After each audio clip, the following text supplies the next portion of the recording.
Girgor, great start a couple of weeks ago, actually 10 days ago in Brisbane. But how are you feeling after your first match here in Melbourne?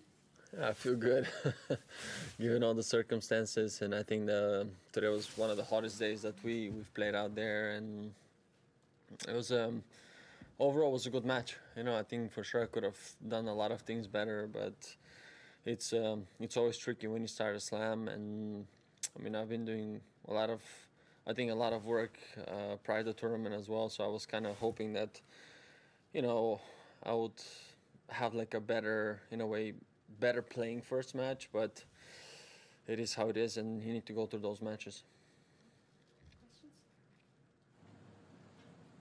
Girgor, Martin's a difficult opponent. He's very streaky and stuff. How do you sort of stay patient in a match like that? We've known each other for such a long time, and I think we have quite a bit of respect for each other on and off the court, and we always talk about fitness and what do we do and how much we lift and all that. So that makes it no secrets there. But I think we managed to. It was, for me personally, it was a tough start of the match because I was serving against the sun, so right away I had to kind of change my toss a little bit, which took me some time to get it back in the right place. So that was something that I was definitely not happy with. But it was the same both ways. And then he's a very tricky player. I think he always finds a way to put you in a difficult position. I think throughout the set and during the match, he doesn't really have like patterns of game, so that makes it a little bit more difficult.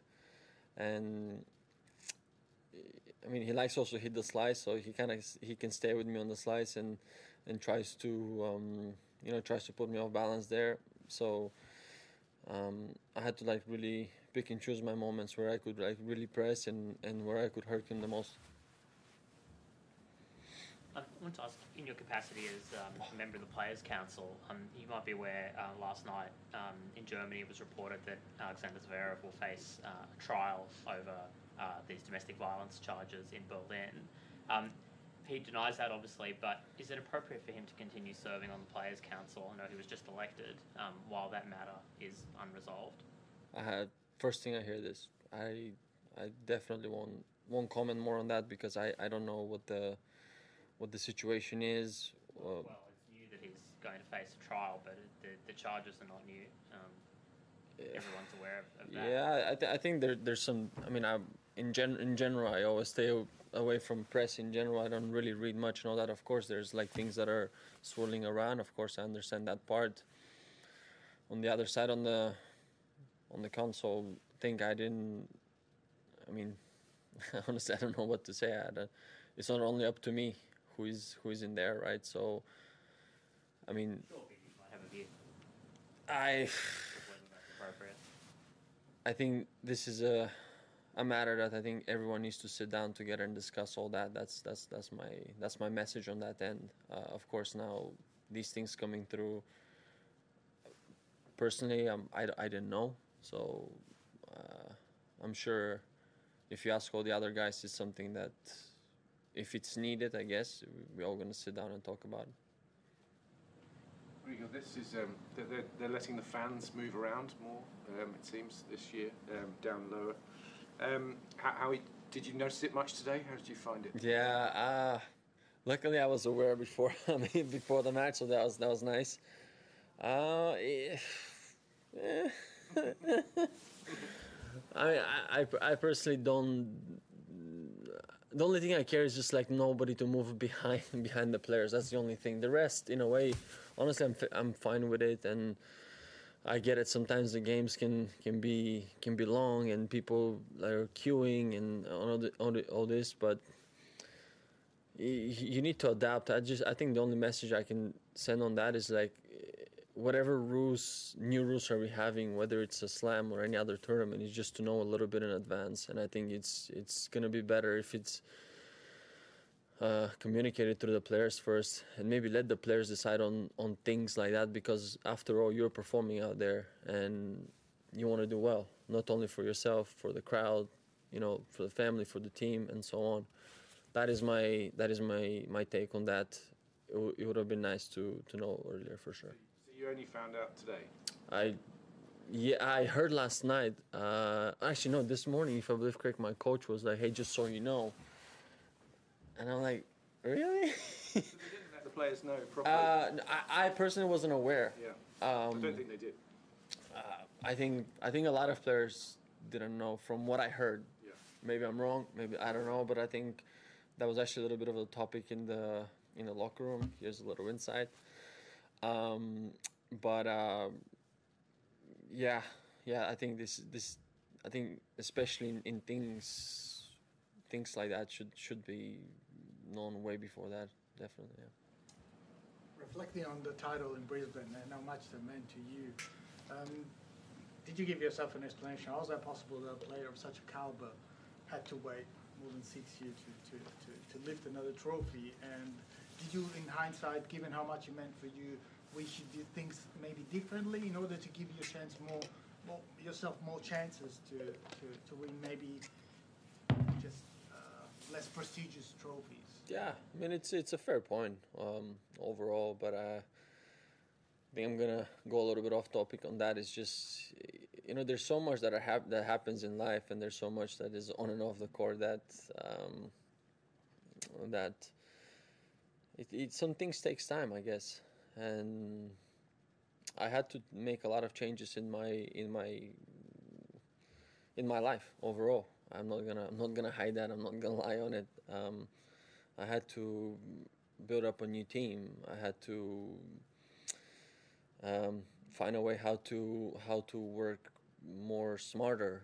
I mean, after all, I've been on tour for so many years, so like I cannot just play every single week and be at my absolute best. That's just impossible. And today it proves that I played a very an okay match. I mean, of course, I'm not made out of steel. Of course, I'm fit, and I pride myself on being in a good physical condition, but also had to find a way how to work smarter, what else I could improve, not only for the game, but especially having to compete with all that sort of the younger guys, the younger generation and all that. I had to find a different way to prime myself up to get to this point again, and it takes time. And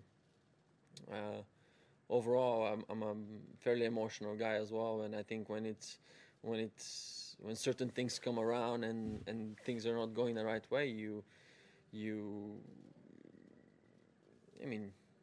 let yourself down a little. You feel like you've let yourself down a little bit, and this is where everybody from my team and my family and very close friends have been there for me, and I'm not afraid to say that they believed in me way more than I believed in myself in those moments, in those times, and they carried me through those times as well. And the best thing is that at least the one thing I always believed in was the bigger picture. I knew eventually things might come around for me on a better end, and I knew I just had to keep on believing in the process. So there was like a little small steps that I felt like I had to do every single time that I was getting out on the court or in a fitness and all that. So like I had to go with the small beliefs every single day, and I think that sort of propelled me to put myself in a better mental state, in a better physical state, and then the game. I know I have the game, so that's something that I'm not gonna like sugarcoat on it. I know I have the game, but how I'm gonna put my game in order to do it, not once, not twice, but over a period of time, it took time. And I don't know, like I think that win in Brisbane, of course, it means a lot to me, and I think the team and everybody around me, but it was more of my own personal quest. It was nothing. I have nothing to prove to anybody or for any. I mean, I'm only proving things to myself that I've known, but I had to be reminded. And of course, I'm so grateful and so thankful that I get the opportunity to do that. And honestly, like I feel so much more humble than I've ever felt, and I think that it feels like I'm starting to be even more comfortable in my own skin, whether I win or lose. And I think this is where a lot of good things can come from. It's fine. Go for it. When you were a top junior, you won Junior Wimbledon, etc. You come on tour, you think you're going to win loads. You number one, win lots of Grand Slams, etc. Everyone thinks it, even if they know that it's going to be difficult. There must come a point where you realise that actually it's not as easy as I thought it might be. When did that come for you? I mean, obviously you could still win a Grand Slam, but when did that happen for you, and how difficult is that moment? It happened very, very fast for me, man. My first professional match was against Berdych, and my second professional match was against Rafa. I mean, like, if you think about it, Berdych was, I think, 8th in the world, and I beat him in 3 sets. And I lost to 3 sets to Rafa the following day, and he just came off from winning Australian Open. I mean, so that was a reality check at its best, and honestly, maybe if I would have beaten him that day, I think it would have done me a big disservice, because after the following week, I had to go play Gio Simona, if I remember Gio Simona, and I was 5-3 up in the third and 30-15. Then I lost that match. He was, I think, top 10 again in the world. So it's like, if you think about it, like, I had so many of those moments, like those aha moments that are right there, and it's like the reality struck very quick for me, for which I'm, I think, more grateful, because I've grown like immensely, not only as a player, not only the experience that I've built throughout the years, but I think like life itself. I often compare life and tennis for some reason. I don't know. I mean, maybe it's just me. I don't know. But like, I often compare that, and I had to grow fast. And back then, I had to play against that, for me, one of the best guys I've ever played on tour. I mean, the first top 10 guys, and from 10 to 20 were. I mean, it was a scandalous tennis. You had to play amazing tennis at times to beat them, and to be able to sustain that, you had to be like 3 times fitter. So I had the game, but I didn't have the body. And then at some point, I had the body and the legs, but my game was a little bit off. So it was just always that constant adjustment for me. And again, I'm not complaining that I played in that era. I loved it. I mean, I would never give it up for anything. And if someone says, "Oh, you get more titles, whatever," back, no. I'm very, very happy, because the experience that I gathered throughout the years and playing against these guys, my God. I mean, honestly, after that, nothing can scare you. Yeah. So, thank you.